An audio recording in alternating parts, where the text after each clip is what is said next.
আমাদেরকে শুনতে হবে। কালকের একটা শব্দ মিশনের প্রাঙ্গণে আমি বলেছিলাম, কিছু মানুষের মাথায় ঘুরছে, খালি একদম ঘুরছে। ফোনও এসছে। হ্যাঁ, কি বলেছিলাম মনে আছে? এরা মুশকিলে পড়ে গেছে যে কালিমি মৌলবীদের মাথা হয়তো আসলে খারাপ নাকি। না বা এদের মাথা খারাপ না, ওদের মাথা খারাপ হয়ে গেছে। হ্যাঁ হ্যাঁ, বাস্তব। আমি কি বলেছিলাম মনে আছে? আরে পীর যদি কামিল হয় তো মুরিদের কবরেও হাজির হবেন। মহব্বতে বলুন, আরে জোরে বলুন না, জাজবা হয়নি, এখন হয়ে জাজবা। আমি ভাবছিলাম যে কালকে জগদীশপুরে এর উত্তরটা দেব, কিন্তু আর ওখানে না, এখানেই দিতে হলো। শুনেন, আমি যে আয়াতে কারিমা তেলাওয়াত করেছি, আল্লাহ কোরআন পাকের মধ্যে 30 নম্বর পারায় সূরা ইখলাসের মধ্যে ইরশাদ করছেন, কুল হুয়াল্লাহু আহাদ। হে মাহবুব, আপনি বলে দেন যে খোদা এক। আল্লাহ কি বললেন? হে মাহবুব, আপনি বলে দেন যে খোদা এক। আল্লাহ সৃষ্টিকর্তা, সারা জাহানকে উনি সৃষ্টি করেছেন। উনি যদি চাইতেন তো আমাদেরকে ডাইরেক্ট বলে দিতে পারতেন, এই বাঙালের লোকেরা শোনো, আমি তোমাদের সৃষ্টিকর্তা, আমি এক, ওয়াহদাহু লা শারীক, অদ্বিতীয়, জোড়া নেই, আমি তোমাদের রব। কিন্তু আল্লাহ তাবারাক ওয়া তাআলা শুধু বাঙালের লোককে নয়, বিহারের লোককে নয়, ইউপির লোককে নয়, ভারতের লোককে নয়, আর কোন দেশেরই লোককে নয়, উনি ডাইরেক্ট নিজের বান্দা বান্দিকে কোন দেশের লোককেই নিজের পরিচয় দেননি। কিভাবে দিলেন? আউয়াল ও আখির নবীকে দুনিয়ায় পাঠিয়ে আল্লাহ নিজেই বলছেন, কুল হুয়াল্লাহু আহাদ। হে মাহবুব, আপনি বলে দেন যে খোদা এক। আল্লাহ যদি চাইতেন আমাদেরকে ডাইরেক্ট নিজের পরিচয় দিয়ে দিতে পারতেন, কারণ উনার অর্ডার ছাড়া গাছের পাতাও নড়ে না। আল্লাহর অর্ডার ছাড়া, আল্লাহর হুকুম ছাড়া গাছের একটা পাতাও নড়ে না। তো আল্লাহ চাইলে আমাদেরকে নিজের পরিচয় ডাইরেক্ট দিয়ে দিতে পারতেন, কিন্তু ডাইরেক্ট দেননি। কিভাবে দিলেন? নবীর মাধ্যমে দিলেন, নবীর ওসিলাতে দিলেন। গোলামে কালিমি শোনো, যারা এখনো ওসিলা মানো না, স্পষ্ট হয়ে গেল আল্লাহ নিজের পরিচয় নিজের বান্দা বান্দীদেরকে ডাইরেক্ট দেননি, নবীর ওসিলাতে দিয়েছেন, নবীর মাধ্যমে দিয়েছেন। তো খোদাকে পেতে হলে ডাইরেক্ট পাওয়াও যাবে না, ওসিলার মাধ্যমেই পেতে হবে। ওসিলার মাধ্যমেই খোদাকে পেতে হবে, নচেত ডাইরেক্ট খোদা পাওয়া যাবে না। স্পষ্ট ভাষা। জি, আর যদি কেউ বলে যে না আমি ডাইরেক্ট 3 তলাতে উঠবো, সিঁড়ি লাগাবো না, তাকে মানুষ বানর বলবে। আমরা তো বানর নই, মানব জাতি, সৃষ্টির সেরা আশরাফুল মাখলুকাত। আল্লাহ তাবারাক ওয়া তাআলা ইহসান করেছেন আমাদের প্রতি যে আখিরি জামানার আউয়াল ও আখির নবীর উম্মতিও বানিয়েছেন, আর আলে নবীর মুরিদ বানিয়ে দিয়েছেন। জোরে বলুন হযরতে গেরামি। अब ওই জিনিসটাকে একটু পরিষ্কার করে দিই, কারণ আমি তো ওয়াজ করতে পাই না ভাই, সময় পাওয়া যায় না, যার জন্য ওটাকে একটু পরিষ্কার করি। আমাকে অনেক লোক ফোন করেছে, মাওলানা আপনি বিশাল বড় কথা বলেছেন মিশনে। কি বললাম জি? পীরও কবরে যাবে? আমি বললাম হ্যাঁ 100 বার। কিতাব আছে, কিতাব বলছে পীর যদি হাক্কানি পীর হয় তাহলে নিজের মুরিদের মাদাদের জন্য কবরেও হাজির হবে। বলবেন কি করে? হিন্দুস্তানের সমস্ত ওলিদের সর্দার হযরতে সৈয়দনা খাজা গরিব নওয়াজ মুঈনুদ্দিন চিশতি আলাইহির রহমা। রেকর্ডিং করেন ভাই, অসুবিধা নেই, রেকর্ডিং করেন। ভারতের রাজা আজমিরি খাজা, খাজা গরিব নওয়াজ, উনার পীর ও মুর্শিদের নাম জানেন? হযরতে সৈয়দনা খাজা ওসমান হারুনি আলাইহির রহমা। উনার মাজারে মুকদ্দাস ইন্ডিয়াতে নয়, আরবে আছে। নবীর পয়দাইশি স্থান যেই শহরকে বলা হয় মক্কা মুআজ্জামা, মক্কা শহরে খাজা ওসমান হারুনির মাজার মোবারক আছে। আমি গুনাহগার, ওখানে হাজিরিও লাগিয়েছি। এটা আমার খুশনসিবি, আলে নবীর নিগাহে করম, আমার পীর ও মুর্শিদের খাস করম। হুজুর ওসমান হারুনি আলাইহির রহমার দরবারে হাজিরি আমি গোলাম লাগাতে পেরেছি। আর আমাদেরই সিলসিলার আমরা যেখান থেকে কালিমি দাবি করি, হযরতে সাইয়্যিদনা শেখ কলিমুল্লাহ জাহানাবাদী আলাইহির রহমাত ওয়া রিদওয়ান, উনার পীর ও মুর্শিদ হযরতে ইহিয়া মাদানী, উনার রওজা মোবারকটা আছে কোথায় জানেন? যেই কবরস্থানে আমার মা ফাতেমা আরাম করছেন, হযরতে হাসানে মুজতাবা আরাম করছেন। বিরাদরানে ইসলাম, ওই কবরস্থানটা পৃথিবীর অমূল্য অদ্বিতীয় কবরস্থান, যেই কবরস্থানের নাম কিতাবে বলা হয়েছে জান্নাতুল বাকি। ওই কবরস্থানে হযরতে শেখ কলিমুল্লাহ জাহানাবাদী আলাইহির রহমান পীর ও মুর্শিদ আরাম করছেন, হযরতে সাইয়্যিদনা ইহিয়া মাদানী আলাইহির রহমান। তো বাপ কথা ওদিকে নিয়ে যাচ্ছি না। মক্কা শহরে খাজা গরিব নওয়াজের পীর ও মুর্শিদের মাজারে আকদ্দাস রয়েছে। খাজা গরিব নওয়াজ বলছেন, খাজা গরিব নওয়াজ নিজে বলছেন, কি বলছেন? যে একটা আমার পীর ভাই, পীর ভাই কাকে বলে? আপনি যেই পীরের মুরিদ, ওই পীরের আর অন্য কোন মুরিদ আপনার পীর ভাই হলেন। জি। তো খাজা গরিব নওয়াজ বলছেন, আমার এক পীর ভাই ইন্তেকাল করলেন। একদম সাফ আলফাজে বলছি, শুনেন।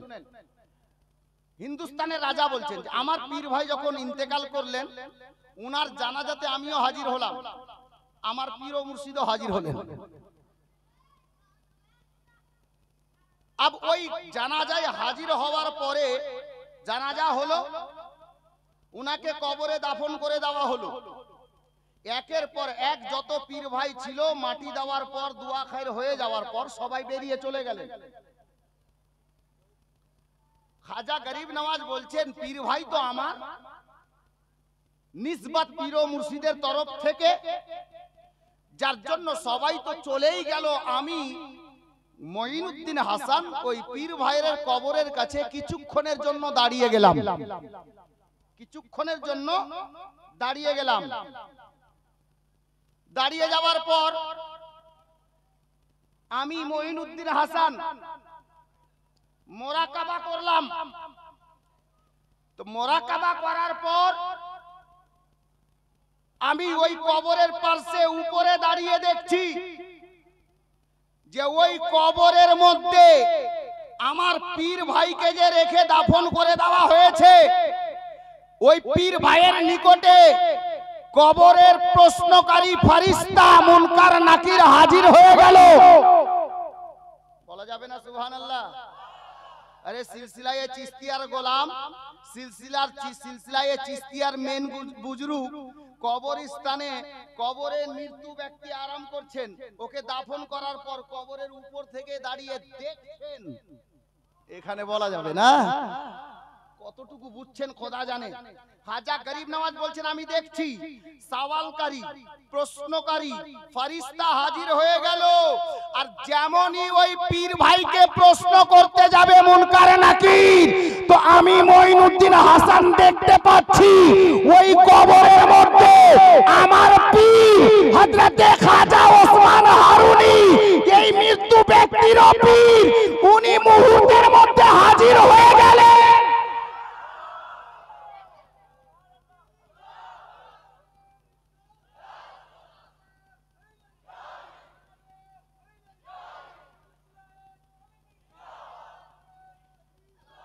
গরিব নওয়াজ বলছেন, আমার পীরকে আমি কবরের উপর থেকে দেখছি, নিজের মুরিদের কবরে হাজির হয়ে গেলেন।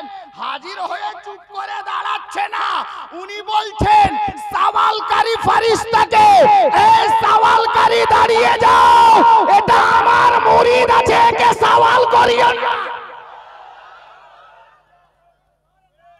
কে বলছেন? গরিব নওয়াজের পীর ও মুর্শিদ খাজা ওসমান হারুনি। দেখছেন কে? খাজা গরিব নওয়াজ বলছে, এই সওয়ালকারী ফেরেশতা, এটা আমার চাহনে वाला আছে, আমার মুরিদ আছে, একে সওয়াল করিও না। तब सवालकारी फरिश्ता উনি আওয়াজ লাগাচ্ছেন, জিনার ওয়ার্ডারে সওয়াল করতে হাজির হয়েছে। তো ওদিক থেকে গায়েবী আওয়াজ ভাসছে, গায়েবী আওয়াজ ভাসছে, এ সওয়ালকারী ফেরেশতা হযরতে গেরামি কেমন দিলি রে বাবা তুই, হ্যাঁ? আমি জানি দুশমন বাড়ির হয়। সুবহানাল্লাহ। মুআজ্জাজ হযরতে গেরামি কোথায় বলছিলাম জি, কি বলছিলাম? না, এই তো আমার খানদান আছে, এরা সবাই বলতে পারবে, অনেকে পড়েছেও, অনেকেও পড়েছে, এটা আমাদের খানদান। ভুল বলছি? টুপি আছে না সবটার মাথায়? আর খালি টুপি নেই, ভিতরেও টুপি আছে। জোরে বলুন সুবহানাল্লাহ। আলে নবীর ফয়জান আছে, আওলাদে আলীর ফয়জান আছে। মুআজ্জাজ আব বলে নিতে দেন, কথাটা যখন মুখ থেকে বেরিয়ে গেল। আমি নিজের চোখে দেখেছি কোন কোন জায়গাতে পীর সাহেব আসছে তো স্টেজে মৌলবি খোঁজ করে পাওয়া যায় না, আর সাহিবে সাজ্জাদা যখন চলে আসছে তো মৌলবিদের জায়গা হয় না। अब खुदा जाने এতে আছে কি। जी जब आए बनाने को मुझको मेरे मुर्शिद ने खुद सम्मा बने हमें परवाना बना डाला। হযরতে গেরামি বলতেছিলাম, খাজা গরিব নওয়াজ বলছেন, আমি কবরের উপরে বসে বাইরে থেকে দেখছি, তো ওই আমার পীর মুর্শিদ বললেন যে এটা আমার মুরিদ আছে, একে সওয়াল করিও না। তো সওয়ালকারী ফেরেশতা বলছেন, এ ওসমান হারুনি, अब कान लगान हजरत लोग, अब कान लगान। সওয়ালকারী ফেরেশতা বলছেন, এ ওসমান হারুনি, মুরিদ তোমার, মুরিদ তোমার, কিন্তু এই তোমার কথা মতো দুনিয়াতে চলতো না। মুরিদ তোমার, তোমার ফরমান অনুযায়ী চলাফেরা করতো না। তো খাজা ওসমান হারুনি বলছেন, ঠিক আছে। এই দিওয়ানা শুনো, ওই মানির এদিকে দেখ। খাজা ওসমান হারুনিকে সওয়ালকারী ফেরেশতা বলছেন, মুরিদ তোমার, কিন্তু এই তো তোমার কথা মতো চলতো না দুনিয়াতে। তো খাজা ওসমান হারুনি বলছেন, শোনো সওয়ালকারী ফেরেশতা, হয় না হয় আমার মুরিদ আমার ফরমান অনুযায়ী চলাফেরা করেনি, কিন্তু আমার দামানের ছায়াতেই তো আছে, আমার সঙ্গে জড়িয়ে যে আছে।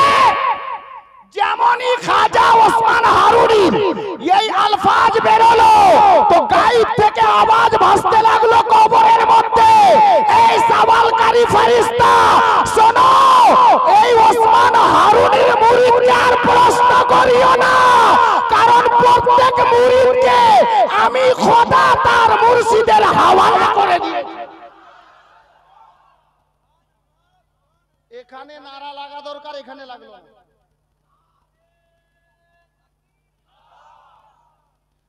জোর করে চেয়ে নারা লাগা দরকার নেই। কি মুডে শুনছো? নারাটা এখানে লাগা দরকার ছিল। হযরতে গেরামি গোলামে কালিমি শোনো, তাহলে বুঝতে কি পারা গেল, মুরিদ যদি সচ্চা হয়, পীর মুর্শিদের দামানে সত্যিকারে ও যদি হাত দিয়েছে আর দিল থেকে মোহাব্বত করেছে, তো ওই পীর আপনাকে ভুলবে না। আপনার পীর মুর্শিদ মরণের পরেও কবরের মধ্যে সাহায্যের হাত বাড়িয়ে বাঁচিয়ে নেবে। এই জন্যই কালকে বলেছিলাম, পীর হাক্কানি হলে মুরিদের কবরেও হাজির হবে, অসুবিধা নেই। বুঝা গেল? বলেছেন কে? খাজা গরিব নওয়াজ। আব যদি কেউ চায় যে মাওলানা কোন কিতাবে পড়েছো, তাকে আমার কাছে পাঠিয়ে দিও, কিতাব আমার কাছে আছে, আমি দেখিয়ে দেব। জি মুআজ্জাজ, আমি যে আয়াতে কারিমা তেলাওয়াত করেছিলাম ওদিকে এখনো যাইনি। শুধুমাত্র এইটুকুই বলেছিলাম যে ওসিলা ছাড়া খোদা পাওয়া যাবে না। এজন্যই আমরা ওসিলা ধরি, এজন্যই আমরা পীর ও মুর্শিদ খোঁজ করি। তো এটা তো আমাদের খুশনসিবি। অত্র এলাকার সুন্নি মুসলমান ভাই ও বোনদের, চাচা ও মা বোনদের যে আলে নবীকে নিজের পীর ও মুর্শিদ হিসাবে পেয়ে গেছি, এটা আমাদের খুশনসিবি। বিরাদরানে ইসলাম, আব হিন্দুস্তানের খাজার নাম যখন মুখে চলে এলো, ওদিকে তো হিন্দুস্তানের খাজা রওজা মোবারকে আজমির শরীফে আরাম করতেছেন, আর এদিকে এক খাজা আমাদের মধ্যে উপস্থিত হয়ে গেছেন। এক খাজা আমাদের মধ্যে উপস্থিত হয়ে গেছেন, খাজা গরিব নওয়াজের আতা সৈয়দি মাসউদ পিয়া, সাবির কালিয়ারির আতা হযরতে সৈয়দি মাসউদ পিয়া, হযরতে খাজা গরিব নওয়াজের আতা সৈয়দি খাজা মাসউদ পিয়া, হযরতে সাবির কালিয়ারির আতা হযরতে সৈয়দি মাসউদ পিয়া, হযরতে দুলা ও মাসরুরের আতা সৈয়দি মাসউদ পিয়া। হযরতে গেরামি আব নিয়ে যাই, যখন গরিব নওয়াজের কথা মনে চলে আসলো, তো আলে নবী যিনারা হন না, ওনারা পায়দাইশি গরিব নওয়াজ হন, পায়দাইশি গরিব নওয়াজ। ওনারা নিতে জানেন না, দিতে জানেন না। জি, ওনাদের দরবারে কোনো সওয়ালি যদি চলে যায় না বাবা, খালি হাতে ফিরান না। কাউকে যদি দেখেন যে মজবুর আছে, কাউকে যদি দেখেন মজবুর আছে, হ্যাঁ বেকস বেবস, তো হযরতে আরে রাখেন একই ব্যাপার, আমি কবুল করে নিলাম বাস।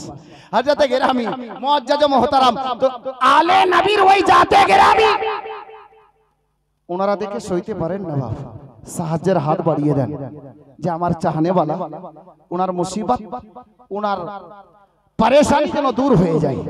বিরাদরানে ইসলাম, চলুন আজমিরের বুকে আল্লাহু আকবার, যিনি আরাম করছেন হিন্দুস্তানের রাজা, ওনার জন্ম সঞ্জার নামক এক স্থানে। উনি গরিব নওয়াজ বচপন থেকে ছিলেন, উনি যেমন তেমন পরিবারের ছেলেও ছিলেন না, শাহী পরিবারের ছেলে ছিলেন, পয়সাওয়ালা লোকের ঘরের ছেলে ছিলেন।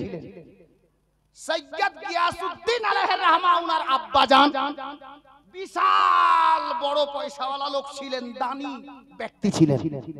মুআজ্জাজ হযরতে গরিব নওয়াজ, ওনার বয়স যখন 10 থেকে 12 বছর, 10 থেকে 12 বছর, এই বয়সে খাজা গরিব নওয়াজ ঈদের দিনে, সামনে ঈদ চলে আসছে, ঈদের দিনে গরিব নওয়াজ বাড়ি থেকে গোসল করে জামা কাপড় নতুন পরিধান করে মা চোখে সুরমা লাগিয়ে দিলেন, আতর খুশবু লাগিয়ে নিয়েছেন, আর খুব আন বানের সঙ্গে একেবারে হযরতে খাজা গরিব নওয়াজ নতুন লেবাস পরিধান করে মনের সুখে।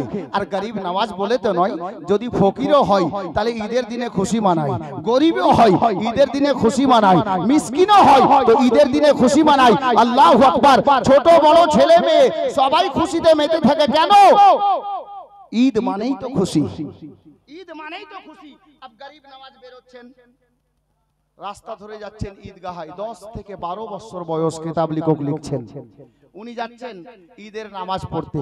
বেশ কিছুটা রাস্তা চলে যাওয়ার পরে রাস্তার এক ধারে দেখতে পাওয়া যাচ্ছে একটি ছেলে দাঁড়িয়ে আছে, যেই ছেলেটার মাথার চুলগুলো এলোমেলো হয়ে আছে। আল্লাহু আকবার, জামা কাপড় চিরা ফাটা, জামাতে ধুলোবালি পড়ে আছে। আল্লাহু আকবার, ছেলেটা দুই চোখের অন্ধ আছে, হাতে একটা লাঠি নিয়ে রাস্তার ধারে দাঁড়িয়ে আছে। দেখে মনে হচ্ছে ছেলেটা পরেশানিতে আছে। ঈদের দিনের ব্যাপার, হযরত কেরামি আপনার মতো লোক দেখলে হয়তো সহ্য করে নিত, আমার মতো ছেলে দেখলে হয়তো বরদাস্ত করে নিত। আলে নবীর জাতে গেরামি হযরত খাজা গরিব নওয়াজ সইতে পারলেন না, ছেলেটা নজরে চলে এলো। গরিব নওয়াজ আর আগে বললেন না, কি করে একটা গরিবকে দেখে খাজা গরিব নওয়াজ আগে বাড়বেন ঈদের দিনে? ছেলেটাকে দেখে পরেশান মনে হচ্ছে।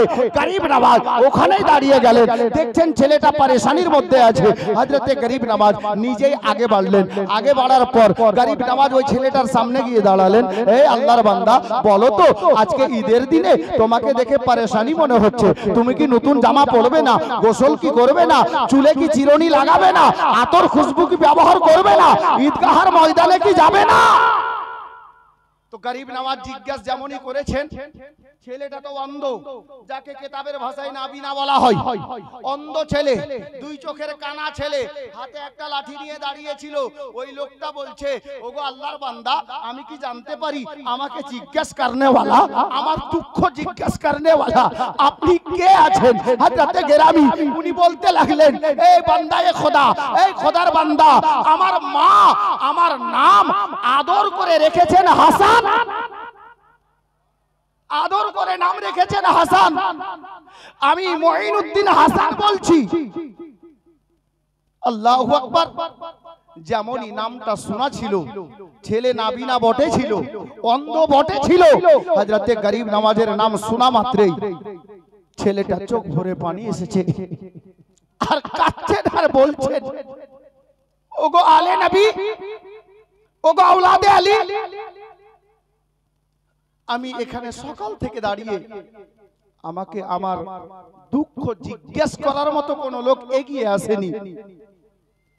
আজকে ঈদের দিন, খুশির দিন,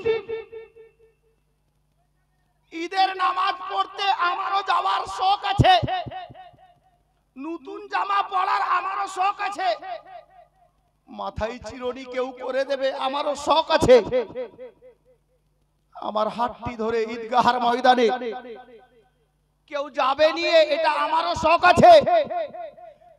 কিন্তু গরিব নওয়াজ মঈনুদ্দিন হাসান, আমি যাব তো যাব কি করে, নতুন জামা পাবো তো পাবো কোথায়, গোসল করাবে তো করাবে কে, আমি দুই চোখের অন্ধ, গোসল করানোর জন্য আমার মা দুনিয়াতে বেঁচে নেই, জামা কিনে এনে দেওয়ার মতো আমার বাবা দুনিয়াতে বেঁচে নেই, আমার হাত ধরে নিয়ে যাবে ঈদগাহের ময়দানে আমার ভাই ও দাদা বেঁচে নেই, আমি বেসাহারা আছি, জগতে আমার সাহারা কেউ নেই। এ গোলামে কলিবি, গোলামে চিস্ত আহলে বেহেশত গরিব নওয়াজের জাত ছিল। গরিব নওয়াজ বলছেন, ইয়া রাব্বাল আলামিন, এরকম একটা বেবাস বেকাসকে রেখে, বেসাহারাকে রেখে আমি ঈদগাহের ময়দানে কি করে যাই? হযরতে গরিব নওয়াজ দাঁড়িয়ে বলছেন, এ আল্লাহর বান্দা, তুমি একটা কাজ করো, তুমি যদি ভাই পেয়ে যাও তুমি কি খুশি হবে না? তুমি যদি ভাই পেয়ে যাও তুমি কি খুশি হবে না? তুমি যদি মা পেয়ে যাও তুমি কি খুশি হবে না? তো হযরতে গেরামি উনি বলছেন, কেন খুশি হব না? তো গরিব নওয়াজ বলছে, এ বান্দায়ে খোদা শোনো, আমি মঈনুদ্দিন হাসান তোমার ভাই হয়ে গেলাম। হযরতে ছিলাম বাবা খাজা গরিব নওয়াজ ওই ছেলেটাকে বললেন, আচ্ছা ভাই, আমি তোমার ভাই হয়ে গেলাম, তুমি খুশি তো? ছেলেটা গরিব নওয়াজের শব্দ শুনে খুশ হয়েছেন, খুশিতে চোখের পানি বইছে। গরিব নওয়াজ নিজের সিনাই জড়িয়ে নিয়ে ধরে বলছেন, আমার মা তোমার মা হয়ে যাবে, চলো। আর ঈদগাহতে নয়, ওই অন্ধ ছেলেটার হাত ধরে বাড়ির দিকে চলতে লাগলেন। বাড়ির দরজায় যখন প্রবেশ করছেন, দেখছেন মা মুসাল্লায় বসে আছেন। জোরে বলুন সুবহানাল্লাহ। প্রত্যেক মাকে বলছি, খেয়াল করেন, খাজা গরিব নওয়াজ দেখছেন মা মুসাল্লায় বসে আছেন আল্লাহর ইবাদতে। মুসাল্লা থেকে উঠছেন, দেখছেন মঈনুদ্দিন একটা ছেলেকে নিয়ে দাঁড়িয়ে আছেন। হযরতে গরিব নওয়াজের মা হযরতে উম্মুল ওয়ারা, আল্লাহু আকবার কবীরা, মাহে নূর, উনি কি বলছেন জানেন? বেটা মঈনুদ্দিন হাসান ঈদের নামাজ পড়ে চলে আসলে। প্রত্যেকটা দাদা ভাইকে বলছি, আলফাজ মনে রাখেন, শব্দ মনে রাখেন। মঈনুদ্দিনের মা মঈনুদ্দিনকে বলছেন, গরিব নওয়াজের মা গরিব নওয়াজকে বলছেন, এ মঈনুদ্দিন হাসান, তুমি নামাজ পড়ে চলে আসলে ঈদের। হযরতে গেরামি হযরতে গরিব নওয়াজের মায়ের প্রশ্নের উত্তর গরিব নওয়াজ কিভাবে দিচ্ছেন? আম্মি জান, আমি হাসান ঈদের নামাজ পড়া তো দূরের কথা, ঈদের ময়দানে পৌঁছাতেই পারিনি। আম্মা, আমি ঈদের নামাজ পড়তে যাব, তবে ঈদের নামাজ পড়ে লাভ হবে কেন বেটা? বলে, যার পাড়াতে একটা বেসাহারা আছে, যার কোনো ব্যক্তি সাহারা খবর যদি না রাখে তো ওই ব্যক্তির ঈদের নামাজ পড়ে কি হবে? আম্মি জান আমার লাজ রাখেন, আম্মি জান আপনাকে অনুরোধ করে বলছি আপনি লাজ রাখেন। ছেলেটাকে দেখিয়ে বলছেন আম্মা এই ছেলেটার বাবা নেই, মা নেই, ভাই বোন নেই, আত্মীয় স্বজন নেই, ছেলেটা অন্ধ আছে, বেসাহারা আছে।